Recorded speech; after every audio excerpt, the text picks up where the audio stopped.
Bismillahirrahmanirrahim. Assalamualaikum warahmatullahi wabarakatuh. Alhamdulillahirabbil alamin. Hamdan katsiran thayyiban mubarakan fihi kama yuhibbu rabbuna wa yarda. Asyhadu an la ilaha illallah wahdahu la syarikalah wa asyhadu anna Muhammadan abduhu wa rasuluh allazi la nabiyya ba'da. Nah, pertama-tama kita panjatkan puji syukur kehadirat Allah Subhanahu wa taala yang mana telah memberikan kita nikmat Islam, nikmat iman, dan nikmat sehat, sehingga kita semua dapat menghadiri majelis yang insya Allah dimuliakan oleh Allah. Salawat serta salam kita haturkan kepada junjungan kita, Nabi Muhammad Sallallahu Alaihi Wasallam. Nah, pertama-tama anak ucapkan ahlan wa sahlan kepada segenap peserta pada daurah Al-Usul min Ilmil Usul, yang merupakan daurah kedua dari rangkaian daurah antar semester yang diselenggarakan oleh pesantren Yayasan Bisa Depok. Nah, sebelum daurah dimulai, Ana ingin menyampaikan teknis daurah dan ada beberapa sedikit himbauan, yaitu daurah Al-Usul min Ilmil Usul ini dalam satu hari berdurasi selama 1,5 jam dan akan dibagi menjadi 2 sesi, yaitu sesi penyampaian materi pertama selama 40 menit, kemudian akan dilanjutkan dengan sesi istirahat selama 10 menit, dan kemudian akan dilanjutkan kembali dengan sesi penyampaian materi kedua selama 40 menit. Nah, dikarenakan keterbatasan waktu, maka untuk pertanyaan nantinya akan disimpan terlebih dahulu dan akan disampaikan pada pertemuan akhir atau pada daurah hari ketiga. Nah, untuk para peserta, harap mematikan mic selama materi disampaikan. Dan jangan lupa untuk menggunakan nama asli atau nama yang digunakan ketika mengisi form pendaftaran daurah agar kehadirannya dapat didata oleh panitia. Nah, karena Ustadz Hadromi sudah hadir, maka cukup sekian dari Ana. Selanjutnya akan Ana serahkan ke Ustadz Hadrami. Nah, untuk kepada Ustadz Hadrami, waktu dan tempat Ana persilahkan. Tafadhol Ustadz. Jazakallah khairan, jazakallah khairan, barakallahu fiik. Assalamualaikum warahmatullahi wabarakatuh. Innal hamdalillah nahmaduhu wa nasta'inuhu wa nastaghfiruh wa natubu ilaihi wa na'udzu billahi min syururi anfusina wa min sayyiati a'malina. Man yahdihillahu fala mudilla lahu wa man yudlil fala hadiyalah. Wa asyhadu an la ilaha illallah wahdahu la syarika lahu wa asyhadu anna Muhammadan 'abduhu wa rasuluhu la nabiyya ba'dah. Wa ba'du, hayyakumullahu jami'an fi hadzal majlis linatadarasu sawiyan fi hadzal kitabil usul min usul fiqh li Syekh Fadilati Syekh Shalih bin Muhammad Al-Utsaimin rahimahullahu taala. Baik, sebelum mulai saya ingin menyampaikan maaf karena daurah harus diundur selama 30 menit. Karena kebetulan posisi sedang di Medan dan itu baru mulai sholat Jumat pukul 13. Tadi sholat Jumat baru pukul 13, baru selesai sekitar 13.20. Nah, alhamdulillah. Adapun untuk kitab yang akan kita pelajari, intinya ini sebagai mukaddimah teman-teman semua. Intinya kita ingin mempelajari, ingin mengenal terlebih dahulu, kemudian mempelajari apa itu usul fiqh. Nah, melalui kitab Al-Usul min Ilmil Usul karya Syekh Shalih Al-Utsaimin rahimahullah taala. Jadi kita tidak fokus dengan setiap baris dari kitabnya, ya. Tapi insya Allah saya akan gunakan ringkasan selama sesi daurah. Jadi tujuan utama kita ingin memahami apa itu usul fiqh melalui karangan beliau rahimahullah taala. Nah, itu yang pertama. Kemudian mungkin nanti di sesi daurah, sesi pemaparan materi, mungkin saya akan menonaktifkan video dan fokus ke slide yang akan saya tampilkan. Karena di sini juga posisi lumayan di daerah yang terpencil, jadi sinyal tidak terlalu stabil. dimatikan video biar sinyal tidak terlalu terbebani. Baik, nah berikut saya tampilkan yang pertama itu, nah apa sih usul fikih? Apa itu usul fikih? Nah ini udah kelihatan slide-nya? Rehat sudah ya? Nah ini yang pertama, kharitatu usulil fiqh. Peta ya, peta atau mind map. Apa itu usul fiqh? Nah, mungkin di antara teman-teman ada yang sudah pernah belajar di pesantren atau bahkan sudah selesai pesantren, alhamdulillah. Tapi bagi yang misalnya ingin belajar Islam dari awal secara runut, ingin mengenal apa itu usul fiqh. Nah, selama ini kita mendengar kata as-sunnah, Al-Quran dan as-sunnah. Kemudian kita juga dalam beragama wajib mengikuti dalil. Kan? Akan tetapi ada sedikit diskomunikasi atau disinformasi di situ bahwasanya dalil itu hanya apa yang tertera dalam Al-Quran, kemudian datang dari hadis Nabi Shallallahu Alaihi Wasallam, sehingga ilmu-ilmu alat seperti usul fikih ini disalahpahami bahwasanya ini tidak mempelajari dalil, ya kan? Jadi kalau ingin mempelajari dalil itu melalui kitab tafsir saja atau melalui syarah kitab hadis saja. Nah ini yang ingin kita terangkan. Nah justru usul fikih itu adalah suatu ilmu alat ya yang diletakkan atau dirancang oleh ulama untuk dapat memahami ayat Al-Quran, kemudian memahami hadis Nabi Shallallahu Alaihi Wasallam dengan cara yang benar. Ya, ibaratnya usul fikih ini sebagai rumus tertentu agar kita tidak salah memahami ayat, agar kita tidak salah memahami hadis. Nah, dan dalam hal ini nanti kita akan dapati asas usul fikih itu justru apa? Al-Quran, As-Sunnah, dan bahas. Nah, ini di depan antum semua, ini ada kharitahnya. Jadi lihat yang tengah-tengah ini ad-dalil. Ya. Ad-dalil. Nah, justru fokus usul fikih itu apa?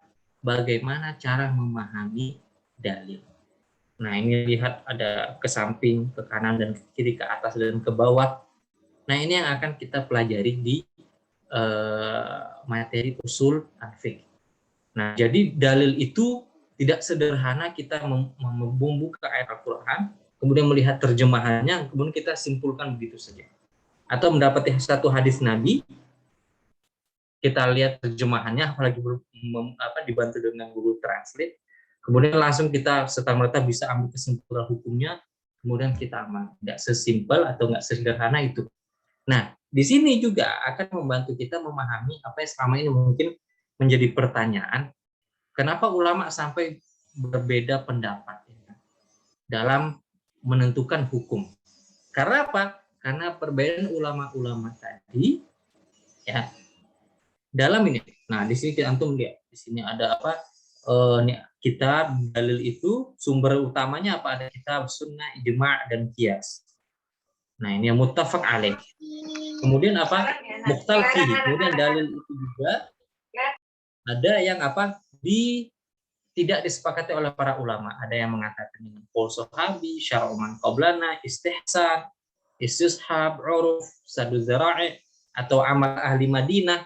Sebagaimana salah satu dalil pokok di mazhab Imam Malik. Nah, perbedaan mereka dalam dalil turunan ini menyebabkan perbedaan. Kemudian di sini apa?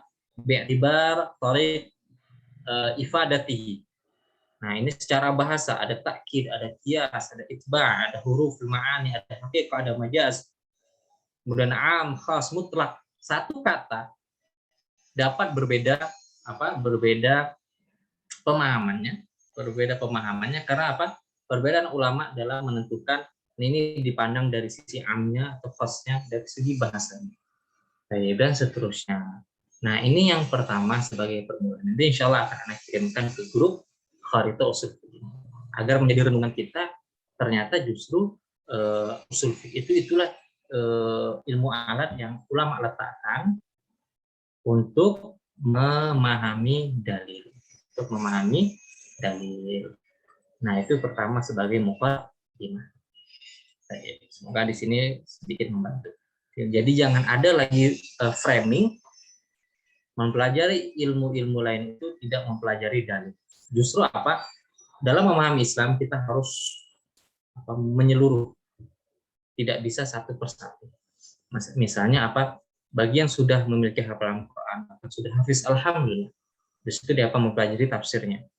Kemudian beranjak misalnya melanjutkan untuk ilmunya dari hadis. Kemudian usul fiqh, kemudian bahasa Arab dan seterusnya. Nanti di sini juga di usul fiqh salah satu sumber argumentasi ulama, pendalilan ulama itu dengan bahasa. Nah, ini nanti sebagai motivasi juga antum tidak akan dapat memahami usul fiqh secara sempurna dan tidak akan dapat mempraktekkannya kecuali juga dapat menguasai bahasa Arab. Nah, karena apa? Misalnya saya udah belajar usul fiqh tapi nggak bisa bahasa Arab. Saya bisa menerjemahkan ayatnya, menerjemahkan hadisnya, apa sudah cukup? Nggak bisa. Nggak bisa. Seperti contoh, di ini sajalah, Allah Subhanahu wa taala firman, wa aqimus sholata wa atuz zakat. Ini perintah. Tegakkan sholat, bayar zakat.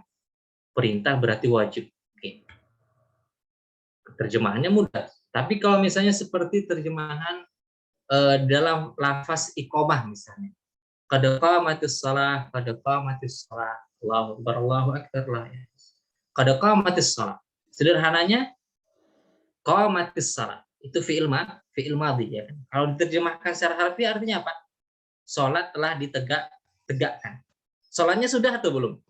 Belum kan? Kita baru mau salat. Tapi kenapa penggunaan bahasa itu? Nah, kalau yang belum mempelajari bahasa Arab hanya menerjemah, ya bingung. Tapi yang mempelajari bahasa Arab itu namanya taukid, penekanan. Kita akan mengerjakan sholat bergegas. Itu gambaran mudahnya. Nah, baik, sekarang Anda paparkan slide-nya. Ini video saya matikan dulu. Nah, mana dia? Nah, ini dia. Bismillah. Nah, semoga sudah muncul.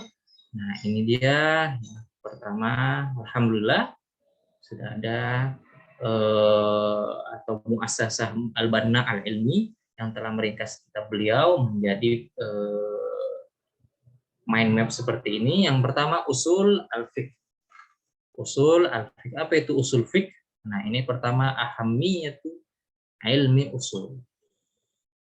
Nah, apa pentingnya ilmu usul fiqh? Yang pertama, yumakkinul insan min fahmi kitabi rabbil izza wal jalal wa fahmi kalamin nabi sallallahu. Nah, ini dia kita ucapkan tadi. Yumakkinul insan, membuat menjadikan seorang itu dapat memahami kitabullah dan as-sunnah.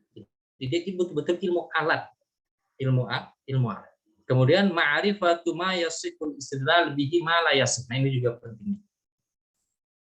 Agar dapat mengetahui argumentasi yang benar bagaimana, yang tidak benar bagaimana. Nah, ini seperti misalnya sedikit di luar pembahasan, misalnya seringkali kita mendengar ucapan-ucapan kaum liberal yang kita tahu itu nyeleneh, ya kan? Tapi bagaimana cara membantahnya? Secara argumentasi, gitu kan? Kalau mereka kan bertopeng di balik titel, gitu kan? Kita bagaimana? Bagi yang awam memang sangat kesulitan. Tapi misalnya bagi yang memahami usul fiqh bisa langsung tertawa melihat argumentasi mereka. Kenapa? Contohnya misalnya logical fallacy, gitu kan? Ada istilahnya kalau bahasa Arab itu al-qiyas ma'al farid, tidak nyambung. Seperti yang dulu misalnya di qiyas ada beberapa pendapat, misalnya hewan kurban atau Idul Adha kemarin, kenapa harus menyembelih binatang zaman sekarang, kenapa tidak uangnya saja yang diberikan kaum fakir dan seterusnya. Nah, itu berarti bisa dipastikan kalau ucapan itu keluar dari orang yang mengaku bertitel agama, berarti dia belum belajar usul. Gitu. Nah, ini insya Allah memudahkan kita. Kemudian ma'rifatu ahkamin nawazil jadidah. Nah, kemudian usul fiqh juga membantu kita untuk memahami hukum kejadian-kejadian sifatnya kontemporer. Min khilali tatbiq al-qawaid al-usuliyah. Melalui penerapan kaedah-kaedah usul. Alal adillah syar'iyah, dari dalil-dalil syar'i, fiha di nawazil al-jadidah. dalam masalah-masalah kontemporer. Salah satunya pandemi ini. Cocok kan? Cocok. Kenapa ulama seperti Arab Saudi saja? Apa kita mau bilang ulama Arab Saudi itu termakan konspirasi ketika menjadikan tawaf dengan jarak, sholat di Masjid Nabawi, Masjidil Haram itu dengan jarak, kita bilang wah mereka nggak paham sholat dengan jarak itu nggak sah seperti itu.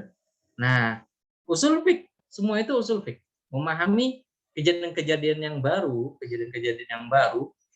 itu dengan usul fik. Salah satunya ada kaedahnya itu tadi dengan kaedah usul ad-darurat tubihul mahzurat. Kedaruratan, ya kan? Kedaruratan bisa membolehkan apa yang sebelumnya dilarang. Dilarang. Itu. Pada kondisi normal, ya dilarang untuk bersaf jarak-jarak, kan kita diperintah untuk merapatkan saf. Tapi kedaruratan, darurat itu Darurat itu dari segi apa-apa yang dapat menghilangkan nyawa. Ya, menghilangkan nyawa itu termasuk dari kedaruratan. Nah, begitu juga uzur. Seperti misalnya boleh nggak sholat berjamaah selama pandemi? Bukankah hukum sholat jamaah wajib bagi misalnya yang berpegang pendapat sholat jamaah wajib? Taib. Nah, kalau kita buka masalah atau perkataan ulama yang mewajibkan sholat jamaah ke masjid, itu juga meletakkan uzur. Ada ada pengecualian. Contohnya apa? Uzur yang disepakati ulama Hujan, ya kan? Hujan aja, hujan turun lebat, ya kan? Antum di rumah, azan di masjid, hujan turun lebat, itu antum sudah boleh sholat di rumah. Padahal hanya hujan. Apalagi sekarang virus. Jadi kiasnya itu menganalogikannya jika hujan saja yang itu cuaca alam biasa itu boleh sholat di rumah, apalagi ini masalah menyangkut nyawa.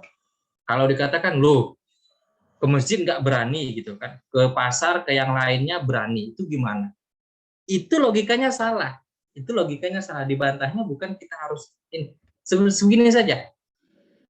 Antum jam 5 subuh misalnya azan, ya kan? Misalnya azan, lagi hujan lebat. Boleh nggak sholat ke masjid? Boleh. Sepakat ulamanya nggak? Boleh. Tapi sekarang jam 5:30 antum berangkat kerja, rumah di mana di Bogor, masuk kerja jam 7 pagi. Antum berangkat kerja nggak? Berangkat kerja. Boleh nggak Anda bilang, tadi ke masjid nggak mau, ini berangkat kerja kok bisa hujan-hujan? Ya nggak? Apa itu sebuah hal yang salah? Enggak. Itulah bentuk justru yang menampilkan wajah Islam itu yang sangat fleksibel dalam prakteknya, dalam kehidupan.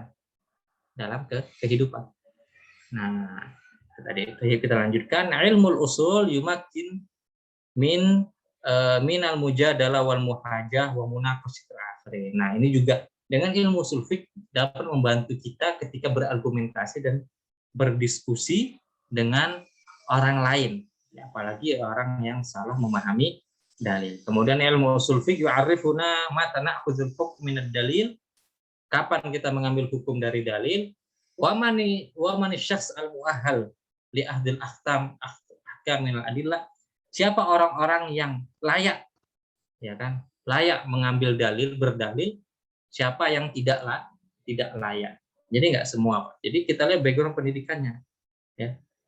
Allah Subhanahu wa taala firman, fas'alu ahla dzikri in kuntum la ta'lamun. Tanyalah pada orang yang spesialis di bidang itu jika kalian tidak punya.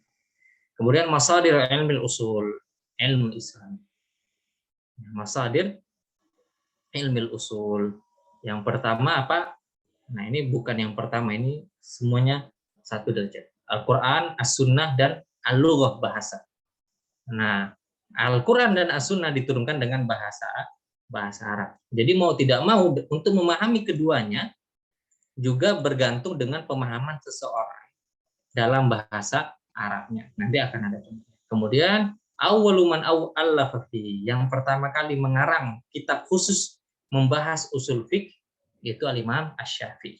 Maksudnya apa? Bukan Imam Asy-Syafi'i yang pertama kali menemukan ilmu usul fiqh, tapi apa? Mengarang kitab secara khusus, membukukannya dan memetakannya. Sebelumnya Imam Malik, Imam Abu Hanifah memiliki kaidah-kaidah usul mereka juga. Baik, berikutnya, nah, ta'rif usul fiqh, definisi usul fiqh dengan dua bentuk. Yang pertama, usul fiqh dilihat dari potongan-potongan katanya. Nah, pertama usul atau usul fiqh mufradnya asal. Apa itu asal? Apa itu fiqh? Asal ini secara bahasa al-asas. Alladhi yubna alaihi ghairuh, fondasi. Kemudian istilahan, secara istilah asal itu ada banyak. Asal ini makna pertamanya dalil. Nah, ini yang diambil di sini. Usul fiqh artinya adillatul fiqh, dalil-dalil fiqh dari Al-Qur'an dan As-Sunnah. Kemudian al-qaidah al-mustamirrah. Nah, kaidah tetap. Kemudian al-asas alladzi yuqas alaihi. Nah, dalam masalah kias. Kemudian apa? Indal fardhiyin, di dalam ilmu faraid, usul itu artinya pihak yang ke atas, bapak, kakek dan seterusnya. Kemudian ma yasab bihi ma yustashab yuqal al-asl. Misalnya ini kaidah tetap juga, misalnya al-asl fil asya al-ibahah.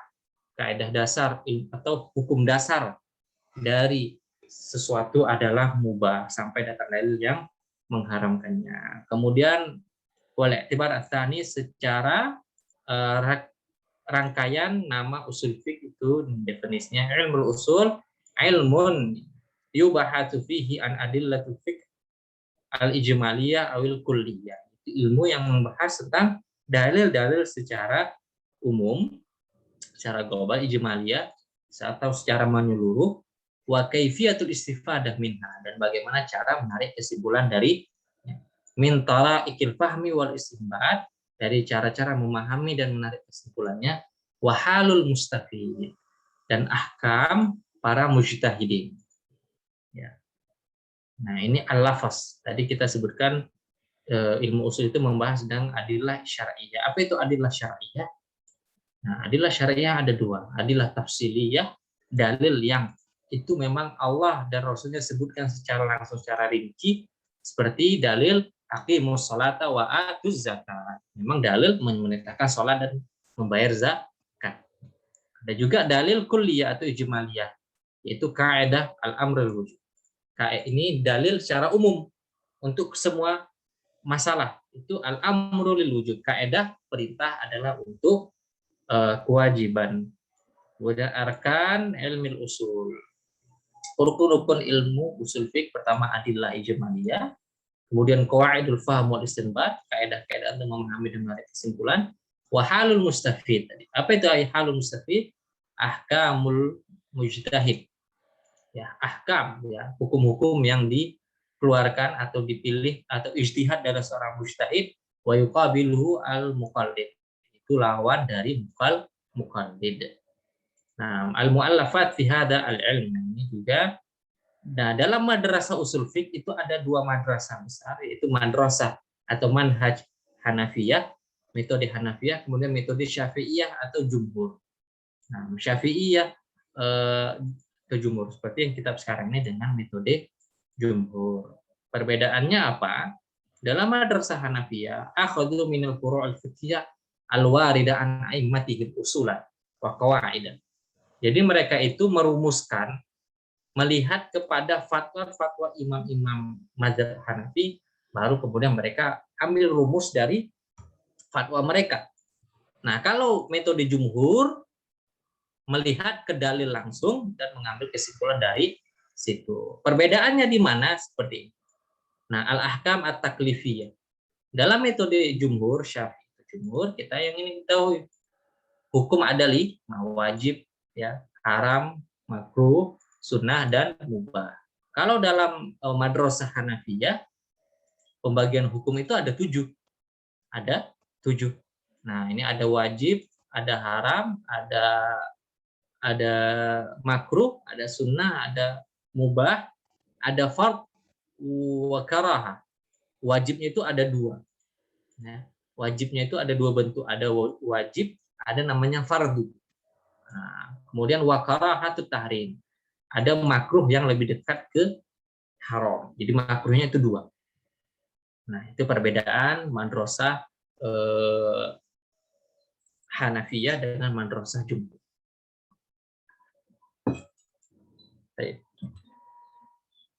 Nah, di sini Rehan kalau misalnya suara saya hilang tinggal diingatkan. Kalau ada gangguan sinyalnya. Sejauh ini lancar, Rehan? Lancar Ustaz, alhamdulillah. Alhamdulillah. Taib. Nah, kemudian al-ahkam. Kita mengetahui apa itu ahkam. Nah, hukum-hukum. Secara bahasa al-hukum artinya al-qadha, putusan. Secara istilah, nah ini ada tiga. Jadi Islam itu ya tidak akan bertentangan tiga ini. Pertama, hukum hissi ya, seperti anar al-muhriqah, api itu panas. Hukum fisika, ya kan? Hukum fisika nggak akan bertentangan. Kemudian akli ya, hukum logika. Misal al-wahid nisfu minal itsnain, nisful itsnain, satu itu ya setengah dari dua. Kemudian baru kita sedang berbicara apa? Hukum syar'i, hukum syar'iyah. Antara hukum syar'iyah dengan akli dan hissiyah ini selama pendalilannya benar itu nggak akan bertentangan. Itu ulama sepakat. Kalau ada terasa pertentangan itu pasti ada yang salah di cara pendalilan di salah satu antara tiga ini. Karena fokus kita ke hukum syar'i. Hukum syar'i. Hukum syar'i ada tiga, ada hukum akhlakiyah, yaitu ma ta'allaq bi tahdzibin nufus, itu tazkiyatun nufus. Ada hukum amaliyah, ini hukum ibadah, wa hiya ma ta'allaq bi af'alin nasi allati tasduru anhum wa tusamma ahkam amaliyah mislu wujubus shalah. Berarti wajib nasal inilah fikih. Nah, jadi fokus fikih itu tentang amaliyah. Ada apa? Ahkam i'tiqadiyah, ma ta'allaq bi i'tiqadin nas, hukum-hukum akidah, tauhid. Ini ahkam misal iman billah wa malaikatihi. Nah, fokus kita kemana? Ke yang ahkam amaliyah, hukum fikih. Ulama syariah yutrikuna lafzatul fiqh kepada tiga, semua ahkam syariah. Al-qudrah ala istinbat al-ahkam, kemampuan dalam menarik kesimpulan hukum. Ma'rifatul ahkam syariah amaliyah, yaitu seorang itu dapat memahami hukum syariat amaliyah kan qat'iyah atau zonniyah. Apakah itu secara qat'i atau zonni. Nah, nanti akan kita pahami apa itu istilah qat'i, apa itu zonni di maratibul idrak. Nah, sekarang al-hukmu asy-syar'i. Nah, apa itu hukum syar'i? Nah, sekarang ini kan semakin apa mengerucut. Kalau sekarang nggak paham, teman-teman sekarang nggak paham, itu namanya proses transfer ilmu baru. Kalau dari tadi masih ngangguk-ngangguk, berarti sudah pernah belajar. Oh iya. Tapi kalau pusing ini ngomong apa, berarti memang sedang mempelajari ilmu yang baru. Nah, itulah memang hakikatnya belajar. Buat kita pusing, bingung, akhirnya kita baca lagi baru paham. Nah, hukum syar'i ada dua pengelompokan. Yang pertama taklifi. Nah, yang kita kenal selama ini wajib, sunnah, haram, makruh, mubah, itu di bawah naungan namanya hukum taklifi. Taklif yang dibebankan kepada mukallaf. Itu apa? Khitabullahil muta'alliq bi af'alil mukallafin. Nah, khitabullah, perintah Allah yang menyangkut dengan perbuatan orang yang mukallaf. Ala jihatil iqtida' awit takhyir. Nah, dengan itu sebagai bentuk perintah atau pilihan. Yang perintah ada dua, perintah untuk melakukan, perintah untuk tolabut tarkin, perintah untuk meninggalkan. Perintah untuk melakukan itu yang dua, yang wajib atau yang sunnah. Yang ditinggalkan apa? Itu yang haram atau yang makruh. Sedangkan yang merupakan pilihan apa? Itulah yang mubah. Jadi masing-masing kita akan ambil ininya, apa definisinya. Kemudian yang wad'i, hukum syar'i wad'i. Apa itu wad'i? Kalau secara bahasa wada'a yada'u, meletakkan. Wad'i artinya apa? Yang Allah letakkan sebagai apa? Khitabullah ta'ala lil mukallafin. Nah, khitab Allah, perintah Allah bagi mukallafin bija'li syai', yang mana Allah menjadikan sesuatu itu sebagai sebab atau syarat atau mani', penghalang atau sifat. Nah, ukama fil azima wa rukhsa wal ada, atau ada namanya rukhsa, kita sering dengar keringanan, atau qada, ya mengqada salat dan seterusnya. Nah, sekarang definisi pertama dari al-wajib. Definisi pertama dari al-wajib. Nah, al-wajib, nah ini kita insya Allah yang kita sering dengar, ini kita sedikit cepat saja. Nah, wajib itu cara bahasa as-sakit wal lazim. Sakit yang jatuh perintahnya dan lazim untuk dilakukan. Istilahan ma'amara bihi syari' amran ala wajhil ilzam. Apa yang diperintahkan oleh syariat dengan perintah yang mengharuskan. Contoh apa? Contoh as-shalawatul khams. Nah, salat 5 waktu atau puasa Ramadan. Dengan dalil apa? Nah, dengan dalil ini nama-nama wajib. Jadi wajib itu memiliki muradif atau memiliki persamaan. Jadi kalau teman-teman membaca di Al-Qur'an atau hadis, ketemu beberapa kata berikut itu artinya wajib. Seperti pertama maktuh. Dari firman Allah, inna salata kanat 'alal mu'minina kitaban mauquta. Kitab yang dituliskan, itu artinya wajib. Kemudian kata fardhan. Nah, hadis Nabi sallallahu alaihi wasallam wa u'allimuhum annallaha iftarada alaihim khams salawat fil yawmi wal lail. Iftarada alaihim. Kata fard atau faridah atau hatman atau laziman. Nah, ini contoh-contoh ayatnya. Nah, al-amr yang Allah perintahkan. Ketika kita bilang wajib itu salah satunya perintah innallaha ya'murukum an tu'addul amanah, al-amr. Kemudian sighatu if'al, ini harus bahasa Arab dengan if'al wa atuz zakah. Kemudian ismul amr walillahi 'alan nasi hajjul bait. Kemudian wa mislu al-akhbar allati yumkin alla tatahaqqaq. Nah, ini kemudian qaulu ta'ala wal mutallaqatu yatarabbasna bi anfusihinna thalathata ashhur, dan wanita-wanita yang ditalak itu mereka menahan dirinya selama 3 quru. Itu masa iddah. Kemudian dengan kata alzam tukum, alzama yulzimu, mengilzamkan. Jadi ketemu ayat-ayat ini maksudnya apa? Wajib. Kemudian definisi dari mandub. Nah, mandub ini sunnah. Secara bahasa mandub al-mad'u, yang diserukan. Secara istilah ma'amara bisyari' la ala wajhil ilzam. Diperintahkan syariat tapi tidak dilazimkan, tidak diharuskan. Nah, sedekah seperti sedekahut tatawwu' wa shiyamun nawafil, seperti sedekah atau apa? Puasa sunnah. Hukumnya apa? Yu'jar fa'iluhu imtithalan wa la yu'aqab tariku. Nah, ini apa? Hukum yang sering kita dengar atau definisi yang sering kita dengar. Apa itu mandub atau sunnah? Yang diberikan pahala bagi yang melakukannya, dan tidak melakukan tidak ada pahala dan juga tidak berdosa. Nama-namanya ada mustahab, ada nafilah, nafil, atau ar-raghibah, atau sunnah, atau masnun. Ini nama-nama dari mandub.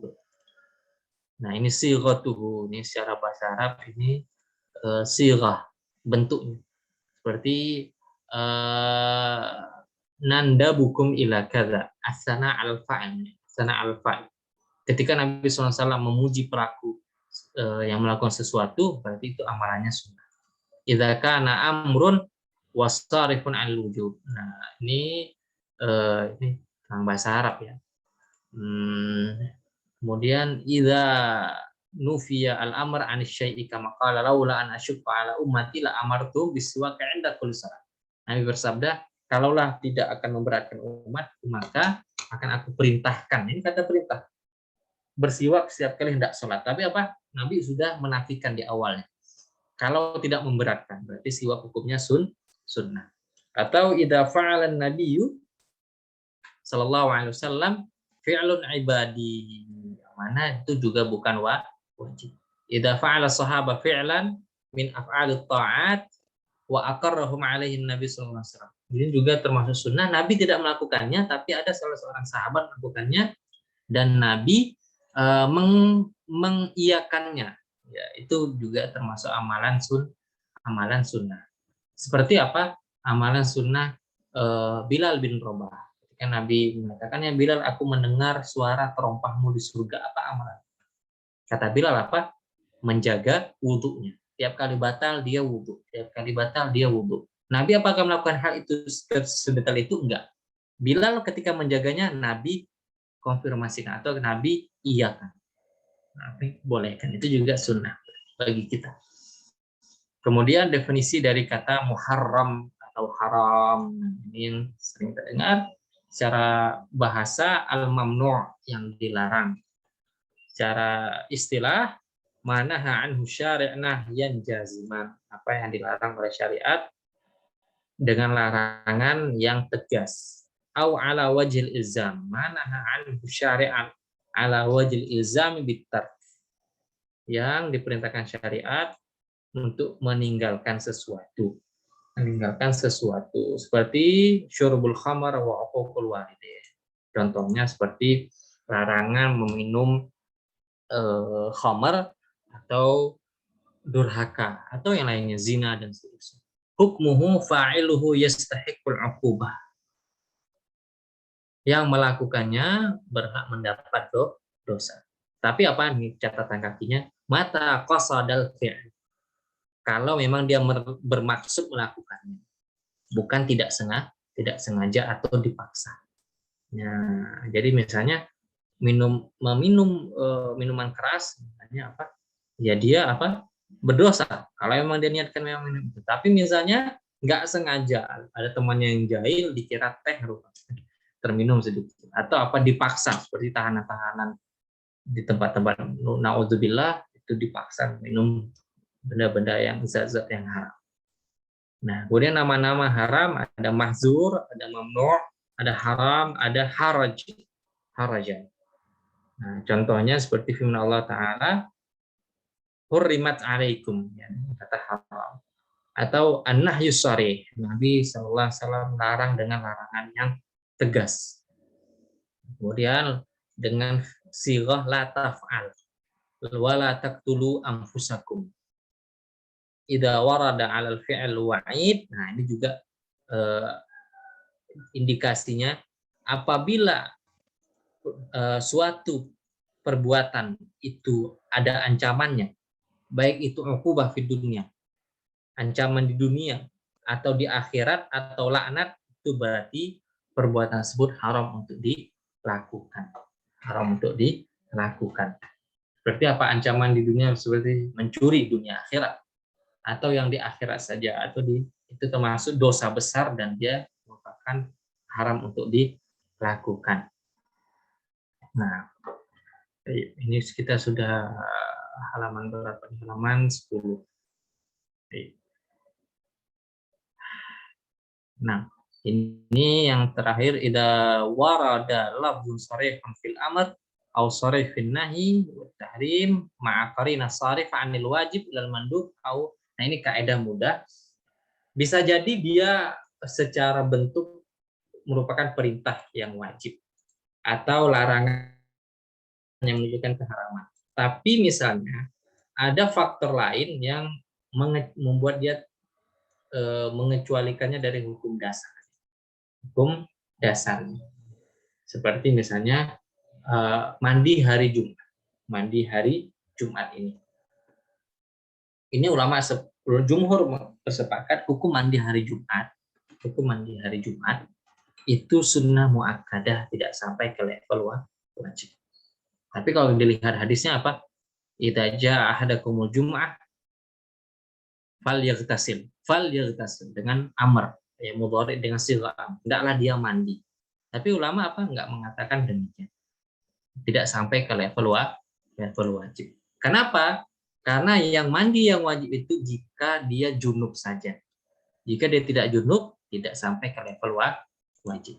Nah, kemudian hukum makruh. Apa itu makruh? Nah, istilahan manaha anhu syari' nahyan ghairu jazim.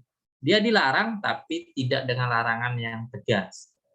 Secara bahasa al-mubghad yang dibenci, makruh yang dibenci. Lawan dari mahbub, lawan dari sunnah yang disenangi. Contohnya apa? Hukumnya al-makruh man tarakahu taqarruban farahul ajr wat thawab. Nah, ini harus dengan niat. Kalau meninggalkannya karena niat lillahi ta'ala dapat pahala. Tapi kalau dia meninggalkannya tidak karena niat niat lillahi ta'ala, dia nggak dapat pahala. Jadi harus diniatkan juga.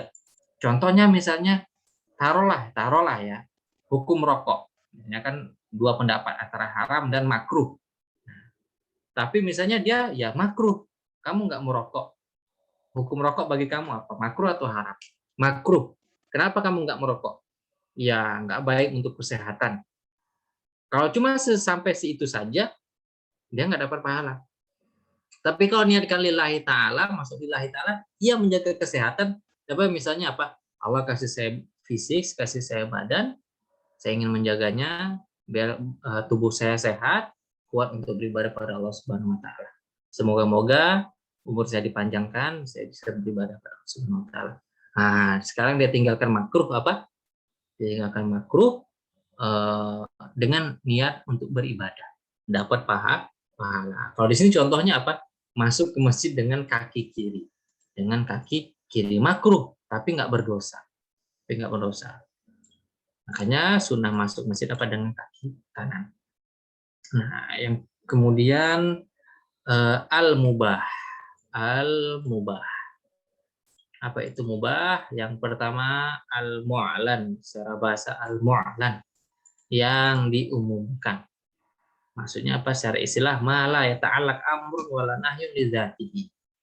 Tidak apa? Tidak, dia bukan larangan, dia juga bukan perintah. Dia juga larangan, perintah. Misalnya apa syarah di sini? Fa idza ta'alaqa bi amrun li ghairihi fa hina idzin yataghayyaru hukum. Misal an-naum. Nah, naum ini tidur. Tidur itu secara asal mubah, ya kan? Nah, tapi kalau dia niatkan untuk apa?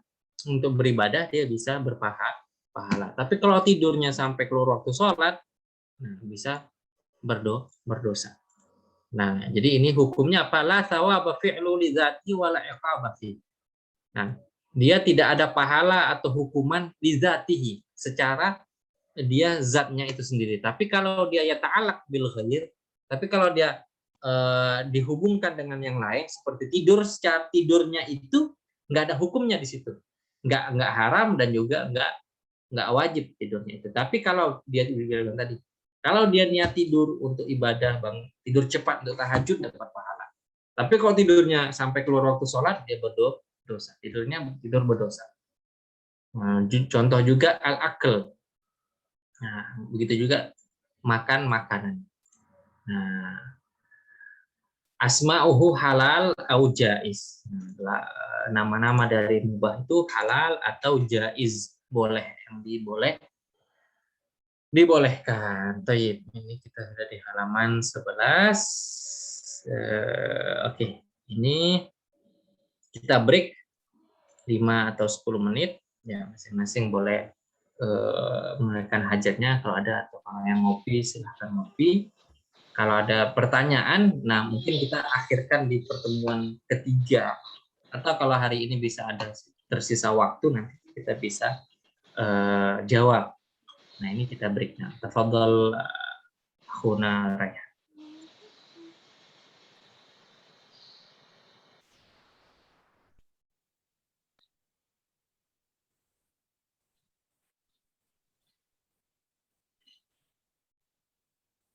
Nah,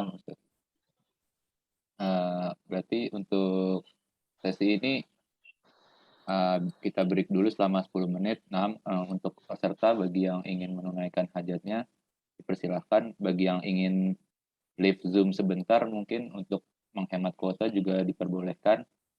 Namun nanti ketika mendekati waktu sesi istirahat selesai bisa masuk lagi ke Zoom ya. Nah, Bapak. Soalnya batal. Karena apa? Tidak disyariatkan baginya. Allah udah kasih keringanan, kenapa dilakukan? Nah, jadi bukan lagi sanggup atau nggak sanggup. Kemarin kan sempat ada kaum feminis yang membahas itu. Saya haid tapi saya bisa puasa kok. Allah udah kasih keringanan, dia pingin susah sendiri kan seperti itu. Pas Allah perintahkan, nah buka video sedikit. Pas Allah perintahkan, nggak mau. Seperti apa? Allah perintah berjilbab, tutup aurat, nggak mau. Tapi ketika Allah di hal yang lain Allah kasih keringanan, dianya nyari susah kayak gitu. Itu kebalik-baliknya ketika memahami agama hanya dengan apa subjektif, saya mau, saya bisa, saya mampu, bukan apa Allah perintahkan, Rasulnya perintahkan. Baik, terlanjutkan. Kemudian yang fasid itu apa? Masyara'a bi asal dunawas. Secara asal dia itu ibadah tersebut diperintahkan, tapi sifatnya tidak. Maksudnya apa? Seperti puasa di hari-hari tasyrik setelah Idul Adha seperti kemarin. Puasanya diperintahkan, tapi apa? Di hari tasyrik itu tidak diperintahkan. Jadi kalau ada yang memaksakan diri puasa di hari tasyrik atau puasa di hari raya Idul Fitri, Idul Adha, itu apa? Puasanya dikatakan fasid, ya, rusak, ya, rusak.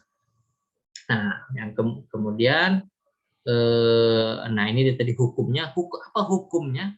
La tatarattab alaihi atharus sahih. Tidak apa? Tidak berefek kepadanya apa yang terjadi pada ibadah yang sah. Itu tidak gugur kewajibannya dan tidak apa? Tidak gugur kewajibannya dan tidak mendapatkan pahala. Contohnya seperti kita bilang tadi. Saat saya bulan puasa ada ini misalnya wanita akan haid. Saya mau ganti puasa saya nih. Semangat, kuat. Hari Raya Idul Fitri saya mau puasa. Boleh nggak? Ini kita katakan apa? Kalau dia maksain puasa apa? Puasanya fasik. Asarnya apa? Dia nggak dapat pahala dan tidak apa? Tidak berefek. Nggak dihitung puasa tersebut dapat menggantikan puasanya yang di bulan Ramadan. Nah, berikutnya syarat, kemudian sabab. Nah, Allah menjadikan sesuatu sebagai sebab dari ibadah. Nanti ada contohnya. Kemudian syarat. Nah, syarat ini bahasa kita. Nah, kemudian syarat, kemudian rukun. Kemudian rukunnya juga. Apa perbedaan syarat dan rukun? Nah, ar-ruknu minal mahiyah. Nah, rukun itu masuk ke dalam ibadahnya, seperti ruku dalam sholat. Ruku, tumakninah, itu kan di dalam sholatnya. Kalau syarat sahnya sholat, itu di luarnya, seperti wudhu. Nah, kemudian ada mane. Al-mane ini dari kata mana? Ayam naumanion, penghalang. Penghalang dari apa? Penghalang dari sahnya ibadah tersebut. Kemudian al-ada, lawan dari al-qadha. Kita seringkali mendengar mengqadha salat, mengqadha puasa. Tapi kalau melakukannya pada waktunya, wa fi'lul ibadah fi waqtiha. Al-muqaddar syar'an, di waktunya itu dikatakan al-ada. Dia sholat pada waktunya, puasa di waktunya. Tapi kalau fi'luha ba'da waqtihal muqaddar, kalau udah di luar waktunya, itulah dikatakan apa? Qadha, mengqadha salat, mengqadha puasa. Nah, ini contohnya. Contoh penerapan ahkam wada'iyah dalam masalah sholat. Nah, tadi sahih apa? Sholat yang sah apa? Sholat bisyurutis sholat wa arkan. Itu orang yang sholat dengan syarat sholat dan rukunnya. Syaratnya apa? Berwudu, menghadap kiblat, ya kan, menutup aurat. Rukunnya apa?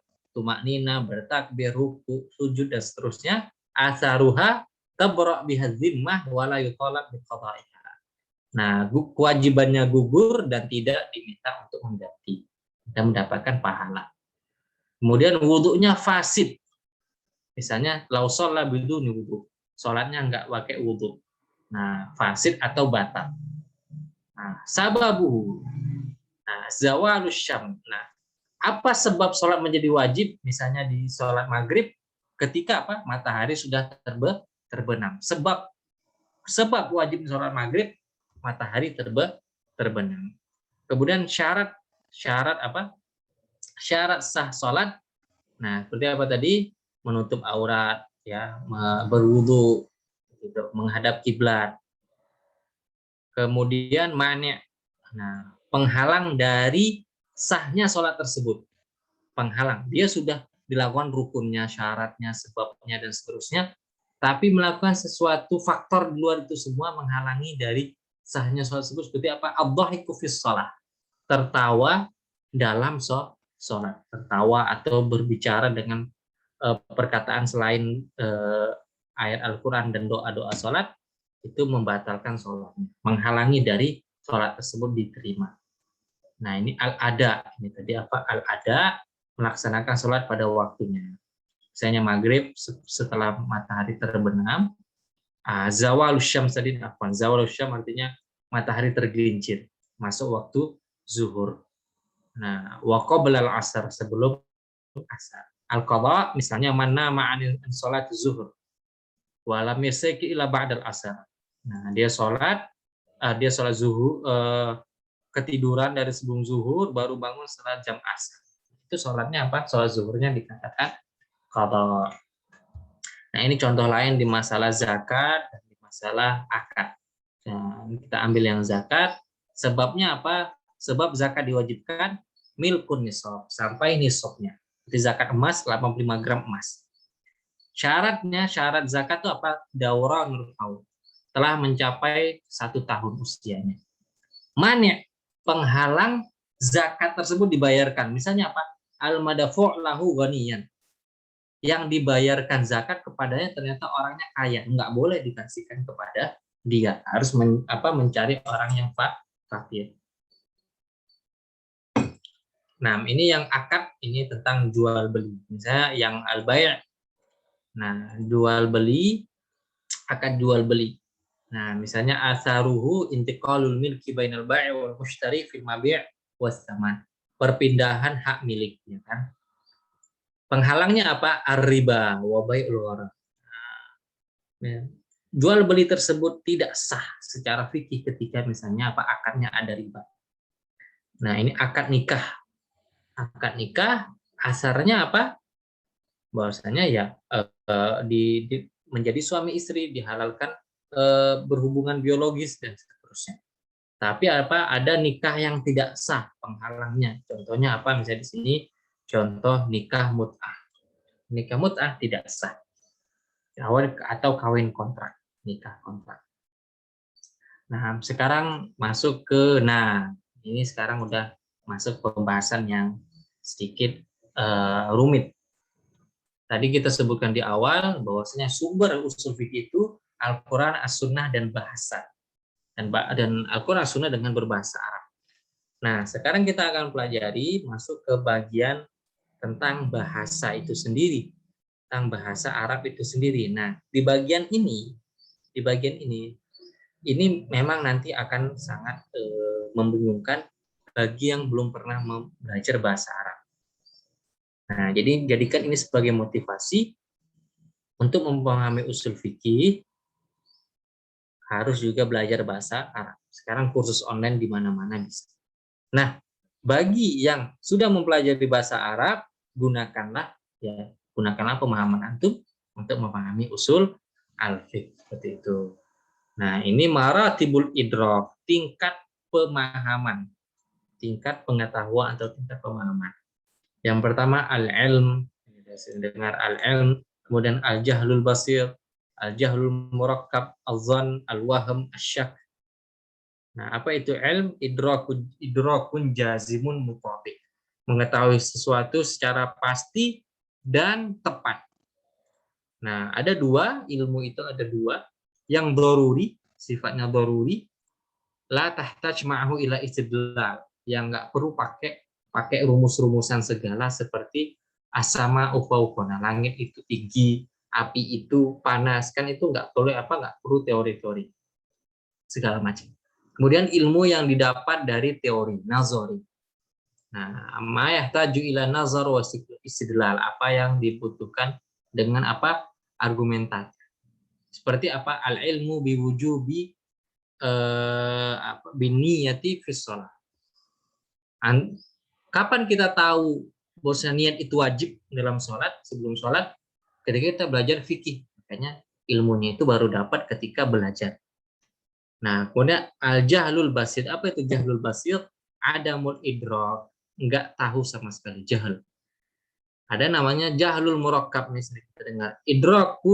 Idrakun mukhalifun lil waqi'. Dia bukan enggak tahu, tapi mengetahui hal sebaliknya. Nah, malah melawan, dikasih tahu malah melawan. Kalau bahasa kita malah melawan, itu namanya jahal murakkab atau jahal kuadrat. Bodohnya kuadrat. Dia nggak tahu, pas dikasih tahu malah melawan. Nah, al-zon. Nah, ini zon ini kalau harfiahnya itu masih menyangka. Dia apa? Nah, ini definisinya idraku syai' lakin biduni jazm. Mengetahui sesuatu tapi tidak pasti. Ma ihtimalin lil mukhalif. Ada juga kemungkinan salahnya. Nah, ada kemungkinan salahnya. Nah, itu namanya zon. Kemudian al-waham. Apa itu waham? Ihtimalul mukhalif lil waqi'. Nah, apa yang dia ketahui itu bisa jadi salah. Itu namanya waham. Dia apa istilahnya itu agak ragunya itu lumayan. Sekarang asyak. Nah, apa itu ragu? Syak itu tasawil ihtimal. 50-50. 50-50. Nah, mudahnya itu zon itu misalnya 75%. Ya. Waham itu misalnya dia tahunya 40%, benarnya 40%, salahnya 60%. Syak itu 50-50. 50-50. Kemudian al-kalam. Nah, ini kita jadi. Nah, kalau yang belum belajar bahasa Arab, mengetahui ini di ilmu nahwu dan shorof nantinya. Nah, jadi di sini kita akan tahu seberapa berefeknya bahasa terhadap usul fikih. Yang itu berefek kepada kemampuan seseorang untuk memahami dalil. Makanya kita sebutkan tadi, nggak akan bisa seorang paham agama kalau dia nggak bisa bahasa Arab. Wallah, itu titik, nggak pakai koma. Kenapa? Ketika dia hanya mengandalkan dengan terjemahan, dia nggak akan bisa memahami teks dalil tersebut secara sempurna. Maka dia butuh belajar bahasa Arab. Makanya kalau ulama bilang apa? Firqah sesat. Apakah itu sesat dalam akidah atau sesat dalam masalah fikih, itu tidak ada yang menyebabkan mereka sesat, kecuali kesalahpahaman mereka dari bahasanya. Atau kenapa ulama sampai berselisih pendapat? Karena perbedaan mereka dalam memahami kata bahasa Arab tersebut. Contoh mudahnya saja, ini sering banget sebagai contoh. Seperti misalnya ayat wudhu. Ya ayyuhalladzina amanu idza qumtum ilas sholati faghsilu wujuhakum wa aydiyakum ilal marafiqi wamsahu bi ru'usikum. Wahai orang ya ayyuhalladzina amanu, wahai orang yang beriman, apabila kalian salat faghsilu wujuhakum, ya kan, basuh wajah, wa aydiyakum, tangan sampai siku, wamsahu bi ru'usikum, dan usaplah kepala kalian. Ada kata bi, harf jar, ya kan, bi itu. Nah, bi ini dalam bahasa Arab ada dua, lil kulliyah, menyeluruh, ada apa namanya lit tab'id, untuk sebagian. Nah, jumhur ulama berpendapat biru usikum itu lil kulliyah. Makanya seperti dalam madzhab Imam Ahmad, dalam madzhab Maliki, ketika wudhu apa? Airnya dibasuh dari depan ke belakang. Tapi Imam Syafi'i memahami ba' itu, ini ba' tab'id, ba'du artinya. Bi ba'di ru'usikum. Sebagian dari kepala kalian. Makanya kalau lihat seorang tua kita, ya kan, atau di masjid-masjid apa, berwudu hanya apa, tarik kopiah sedikit, ya kan, rambut sedikit sudah. Apa kita bilang sholatnya nggak sah atau kita salahkan dia? Enggak, karena perbedaannya mendasar dari segi bahasanya. Nah, nanti kita masuk lebih dalam. Tayyib. Nah, ini al-kalam. Apa itu kalam? Istilah lughatan al-alfaz al-mawdu'ah lil ma'an. Lafaz yang ditaruh untuk makna tertentu. Istilahan al-lafzul mawdu' li ma'nan mufid. Lafaz yang diletakkan untuk makna yang mufidah, yang memiliki makna atau memiliki tujuan.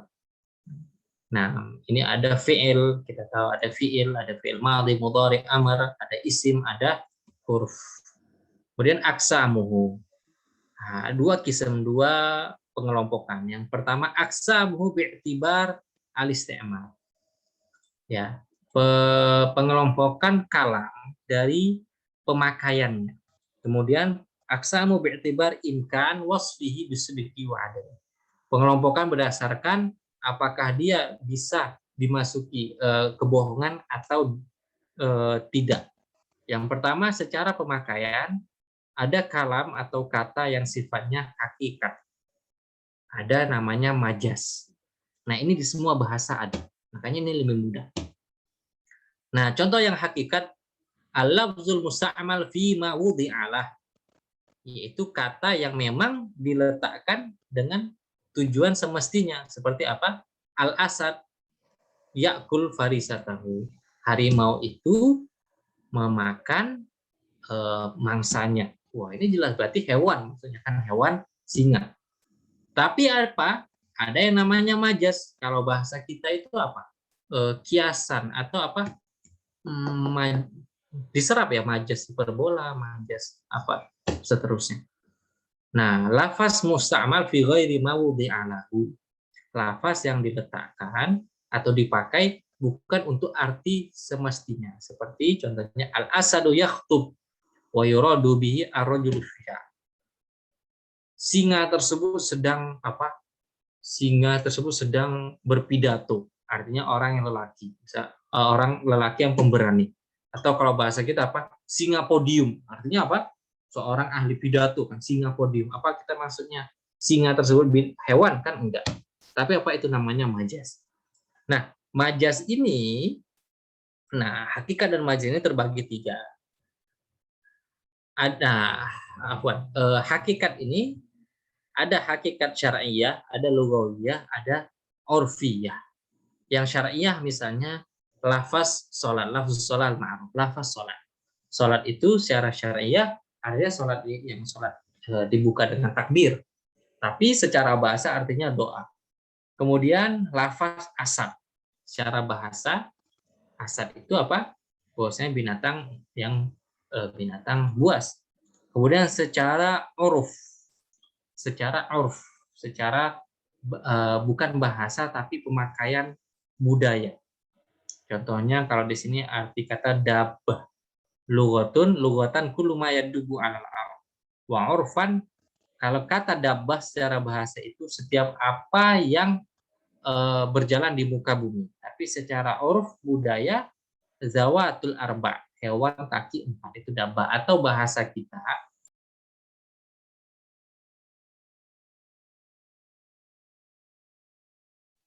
Avanzat mute itu mikrofon.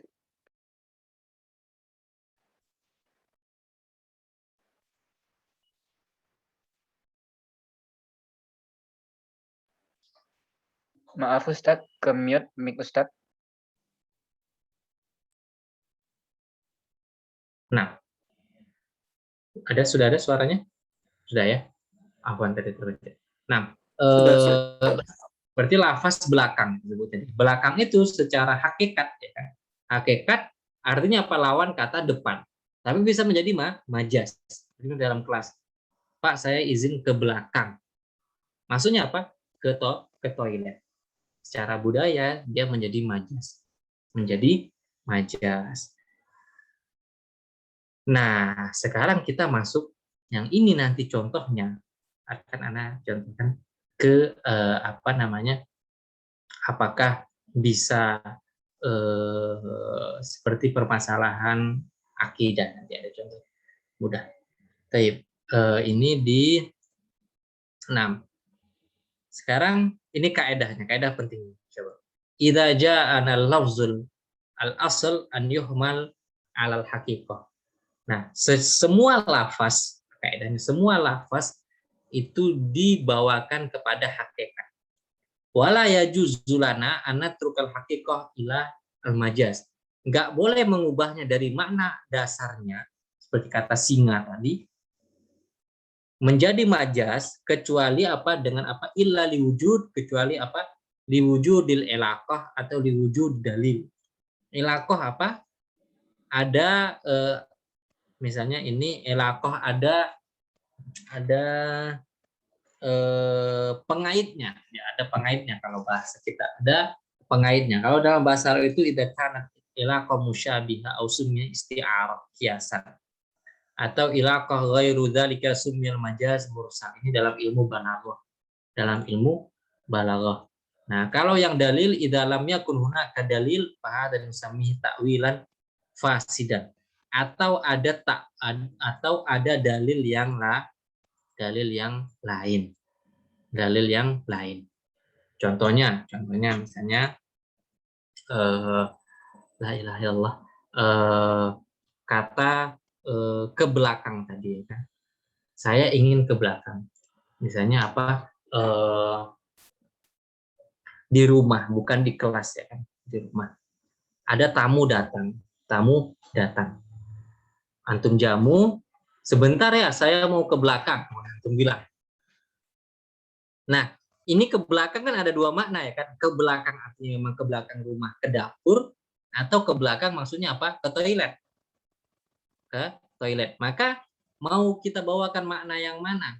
Makna yang mana? Maka harus ada dua ini. Ada ilaqah atau ada dalil. Atau ada dalil ini ada petunjuk. Contoh dalil misalnya ada petunjuk. Kalau contoh aslinya itu dalil itu artinya dalil syar'i. Tapi kalau di kita contoh mudahnya itu petunjuk misalnya. Rupanya antum dengar ada suara keran air. Berarti apa? Ke belakangnya dia apa? Ke toilet. Nah, tapi kalau misalnya antum dengar ada suara ke dapur, suara apa? Suara kuali atau suara piring, suara gelas. Oh, berarti ke belakangnya apa? Ke belakangnya itu ya ke belakang rumah, artinya dapur ada di situ. Dapur ada di situ. Nah, begitu juga. Nah, ini sebagai tasywik ya, sebagai apa istilahnya? Penyemangat. Usul fikih itu juga dibutuhkan atau ilmu bahasa itu di bab akidah. Sering kita melihat perdebatan ya kan, antara sesama Ahlussunnah wal Jamaah. Ya kan dalam ayat-ayat sifat, Nah, ini motivasi antum untuk mendalami ilmu bahasa. Kenapa ulama kita berbeda pendapat dalam masalah sifat?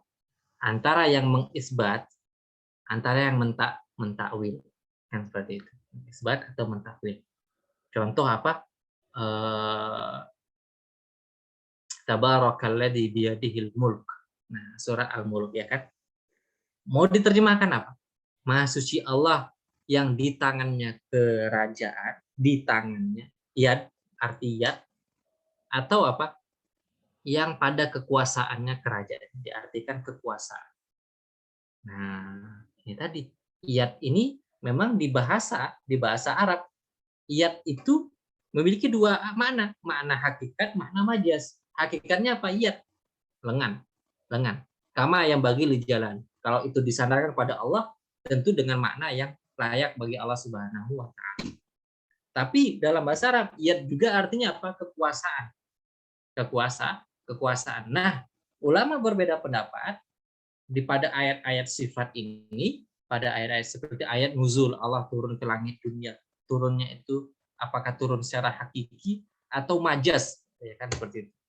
Kalau yang memahami hakikat, secara hakikat nuzulnya itu yaitu kamayang bagi li jalalil, yang layak bagi Allah Subhanahu wa taala. Al-kaif bagaimananya kita tidak tahu. Tapi ulama yang melihat secara bahasa ini majaz. Nuzulnya itu nuzul rahmat. Turunnya rahmat Allah Subhanahu wa taala. Nah, tadi kan kita kaidahnya apa? Lafaz secara asal harus dibawakan makna hakikatnya. Nggak boleh ke makna majaz kecuali dengan apa? Dengan dalil Nah, kan dengan dalil. Kalau masalah akidah ini dengan dalil. Nah, bagi ulama yang mentakwil ayat-ayat sifat, mereka melihat ada dalil-dalil di situ. Dalil bahwasanya ayat-ayat tadi ditakwil. Ayat-ayat tadi ditakwil. Bagi ulama-ulama yang mengisbat, tidak sepakat, dalilnya nggak ada. Ya. Istilahnya yang mengubah makna tersebut dari makna hakikatnya ke majaz, itu nggak cukup kuat argumentasinya. Nah, akhirnya perdebatan tuh di situ. Dalilnya ada atau enggak. Bagi yang mentakwil, ulama mentakwil berpendapat dalilnya ada, ini dalilnya. Bagi ulama yang mengisbat, dalilnya enggak ada atau enggak cukup kuat. Jadi pada akhirnya memang perbedaan itu di bahasanya. Nah, makanya memang perdebatan yang pelik ini bagi yang mempelajari bahasa Arab, thalibul ilmi syar'i, itu dapat menerima dengan lapang dada. Nggak perlu sampai melakukan hal-hal yang tidak baik dengan perbuatan atau dengan perkataan. Nah, ini seperti itu. Akhirnya kita dapat memahami dan menjalankan agama kita dengan tenang, kita beribadah dengan tenang, kita tetap bersaudara dengan seluruh kaum muslimin.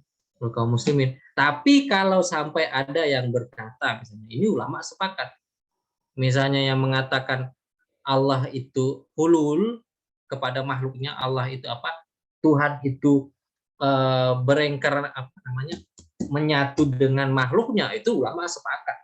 Itu nggak ada lagi istilahnya hakikat atau majaz, itu udah menyalahi karena Khalik nggak akan melebur pada makhluknya. Baik, kita lanjutkan dari usul fikih ke akidah, sekarang ke bahasa. Nah, kemudian sekarang ini yang isim, ya, yang isim. Seperti tadi yang kita lihatkan. Nah, ini di bagian ini kan dalil. Wah, ini isimnya mana nih? Isim ada am, khas, mutlak, dan seterusnya. Jadi, nah, cara memahami isim itu juga membuat perbedaan pada hukum. Ada hukum ini, ada waktu 10 menit lagi. Nah, ini ada isim am, ada mutlak, ada khas. Ada mutlak, ada khas. Isim am yang memiliki alif lam seperti an-nas, al-ma, al-insan, an-nakirah fi siyaqin nafi, la ilaha illallah. Nakirah itu ilah, la ilaha, tiada Tuhan yang berhak disembah melainkan Allah. Tuhan apapun. Orang dulu kan yang paganisme, Tuhan yang dari batu, Tuhan yang dari pohon, apakah itu Tuhan dan seterusnya. Kemudian ada isim mutlak, wa huwa dal ala fardin sya'in fi jinsi ghair muayyan, yaitu misalnya an-nakira fi siyaqi al-itsbat, kama law qulta yujibu talib, atau ja'a talibun, seorang mahasiswa, seorang murid datang. Ini mutlak, nama isim ini mutlak di antara semua mahasiswa, tapi siapanya nggak tahu. Nah, ini kalau yang ditentukan namanya khas. Bahwa dal ala fardin bi'aini. Ja'a talib, man Muhammad, ja'a Muhammad. Siapa yang datang? Muhammad. Selesai. Nah, jadi contohnya ini apa yang am, mutlak, dan khas, misalnya ja'an nas, datang semua manusia, siapa saja. Ja'a Abdullah. Ja'a Abdullah. Ini yang mutlak. Enggak semua manusia, tapi hanya murid-murid saja. Kemudian terakhir yang khas, Ja'a Muhammad wa Zaid wa Amr wa hum min Abdullah. Nah, kemudian bahkan al-huruf ini dapat membuat perbedaan signifikan dalam fikih. Nah, ini seperti waw ataf, fa'atifah, fa'ut ta'lil, al-lam, al-jarrah, ada ala. Kemudian, nah ini anwa'ul akhbar min jihatil mukhbar. Ini tadi ma yahtamilu tasdiq wa takdzib, ma la yumkin wasfu bisidqi, ma la yumkin wasfu bil kadzib. Nah, ini ba'dul kalam yakun khayar khabaran min jihatil insya, min jihatil ukhra bisighatil khabar, bisighatil insya walakin yuradu bihil khabar. Nah, ini semua kalau udah belajar nahwu ini udah paham. Bagi yang belum, untuk memahami apa yang ini dalam pertemuan ini susah. Ini memerlukan daurah khusus di daurah bahasa. Nah, kalau rekomnya itu ikuti daurah-daurah online yang sifatnya itu terstruktur, dimulai dari sorof, nahunya, ya, nahunya dan seterusnya. Seperti Yayasan Bisa juga mengadakan daurah-daurah atau nah, baik. Nah ini ya aksamu al-insya, al-amr wan nahy. Apa itu insya? Itu al-amr, fi'il amr dan fi'il nahi. Perintah dan larangan. Tadi kita sebutkan ada namanya khabar, ma yahtamilu sidqi wal kadzib, itu fi'il madhi dan mudhari. Ada namanya insya, itu fi'il amr dan fi'il nahi. Karena perintah dan larangan itu makanlah. Misalnya ada bilang duduk. Gak ada terpikir duduk itu bohong atau enggak. Tapi misalnya datang guru, gitu kan.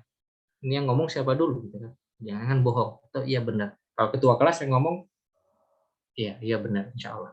Tapi kalau yang suka bohong, nah ini bohong seperti itu. Jadi maksudnya apa mempelajari bahasa ini? Nah ini untuk materi hari ini sudah selesai. Insya Allah materi besok dari sini dalalatul amr. Nah sebentar dulu. Nah jadi begini. Usul fikih ini kan tadi bagaimana cara mengambil kesimpulan berargumentasi dengan dalil Al-Quran dan As-Sunnah. Nah, yang tadi yang secara bahasa tadi itu yang kita mengetahui fi'il, isim, ya, dan huruf, kemudian apa tadi al-khabar wal insya, agar apa tidak salah memahami dalil Al-Quran dan Sunnah yang itu dengan bahasa Arab. Nah, contohnya apa? Contohnya misalnya yang di Al-Quran,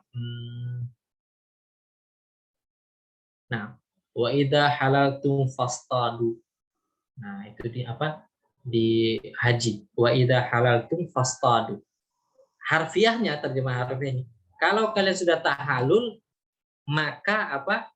Maka istada yastadu, berburulah. Kalau kalian sudah tahalul, maka berburulah. Ada perintah berburu. Kita lihat apa ada orang haji sekarang habis tahalul malah buru hewan buruan.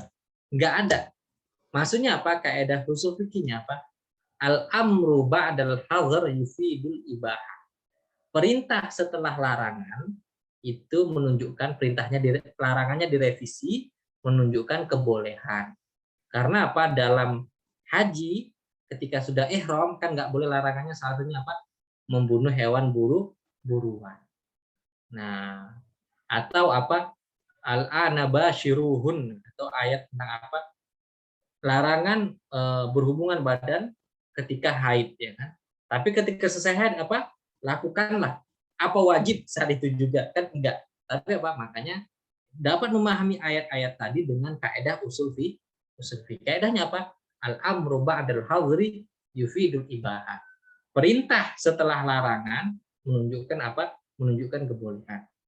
Nah, maksudnya apa? Kalau orang dulu kan memang orang Arab apa? Berburu di padang pasir mencari apa? Nam jamil wa idza tatahharna fa'tuhunna min haitsu amarakumullah. Jazakallahu khairan. Wa idza tatahharna, kalau udah tahur, udah suci, fa'tuhun. Nah, maka datangilah mereka. Boleh berhubungan badan. Setelah larangan apa?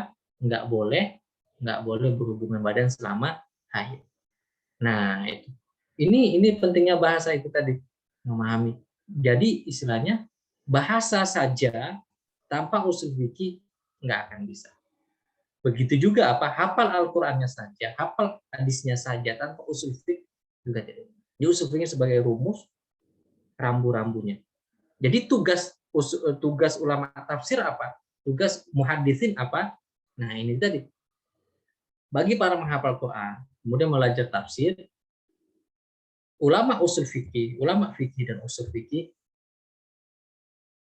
mengambil tafsir ulama agar tidak salah memahami ayat tersebut, sababun nuzulnya bagaimana, apakah ayat tersebut nasih atau mansuh, kan itu ulama usul fikih nggak tahu di situ. Ulama tafsir yang mengatakan. Jadi misalnya ada ayat, kalau ulama tafsir bilang ayat itu mansuh, berarti hukum fikihnya nggak ada. Atau kalau kata ulama tafsir ayat tersebut khusus untuk Nabi Shallallahu Alaihi Wasallam, khusus untuk Nabi. Atau misalnya para ulama ahli hadis mengatakan hadis ini maudhu, palsu, maka ulama usul fikih nggak menjadikan hadis tersebut sebagai dalil. Nah, atau ulama hadis mengatakan sunnah ini khusus untuk Nabi Shallallahu Alaihi Wasallam, maka nggak ada ulama usul fikih mengatakan ini boleh diamalkan. Contohnya apa? Nabi Shallallahu Alaihi Wasallam beristri sebanyak 9, kan? Beliau meninggal dalam keadaan memiliki istri 9. Tapi ayat Al-Quran membolehkan bagi kaum muslimin hanya berapa? Hanya 4. Apa ada ulama usul fikih, ulama fikih yang berdalil Nabi saja 9, kalau butuh boleh 9? Nggak ada. Karena apa? Karena terbantu oleh para muhaditsin, ahli hadis mengatakan hadis tersebut khusus untuk Nabi Shallallahu Alaihi Wasallam. Jadi akhirnya itu kolaborasi semua. Jadi nggak ada pertentangan. Jadi nggak ada pertentangan dikatakan bahwasanya belajar fikih, belajar usul fikih tidak belajar dalil. Justru bagaimana cara memahami dalil dengan benar. Nah, ini alhamdulillah pertemuan pertama sudah kita selesaikan. Insya Allah pertemuan berikutnya besok kita lanjut sebanyak 20 halaman. Kemudian juga di hari ketiga 20 halaman. Ini PDF-nya ada sekitar 60-an halaman. Nanti Anda share ke akhir Rehan, kemudian akan di-share ke antum semua. Untuk murojaah disandingkan dengan kitab yang kitab lengkapnya Al-Usul min Ilmil Usul. Baik, kalau begitu karena kita selesai tepat waktu, pertanyaan-pertanyaan ada nanti dirangkum oleh Akh Rehan, insya Allah akan dijawab di hari terakhir. Di hari terakhir, kalaupun nanti teman-teman istilahnya akhirnya paham, kan memang itulah kenapa pertanyaan itu diakhirkan saja, karena kebanyakan pertanyaan karena belum dibahas. Nanti kan akhirnya dibahas kedapatan. Nah, insya Allah di hari Ahad nanti di pertemuan terakhir kita jawab pertanyaan-pertanyaan. Baik, kalau begitu ini sekian dari saya. Forum kembali saya kembalikan ke akhir Rehan. Nah, Ustaz. Karena waktu sudah menunjukkan pukul 15:02, jika demikian izinkan Ana untuk menutup daurah pada siang hari ini dengan membaca hamdalah alhamdulillahirabbil alamin. Kemudian dilanjutkan dengan doa kafaratul majlis. Subhanakallahumma wa bihamdika asyhadu an la ilaha illa anta astaghfiruka wa atubu ilaik. Nah, jazakallah khairan kepada Ustadz Hadromi atas penyampaian daurahnya pada siang hari ini. Semoga pada daurah hari-hari berikutnya kita bisa mengambil faidah yang sebanyak-banyaknya. Nah, terima kasih juga kepada para peserta daurah yang telah meluangkan waktunya untuk hadir. Semoga kita semua senantiasa dalam lindungan Allah dan senantiasa istiqomah dalam mengikuti daurah-daurah keesokan harinya. Ana pamit undur diri. Terima kasih atas perhatiannya. Wassalamualaikum warahmatullahi wabarakatuh. Waalaikumsalam.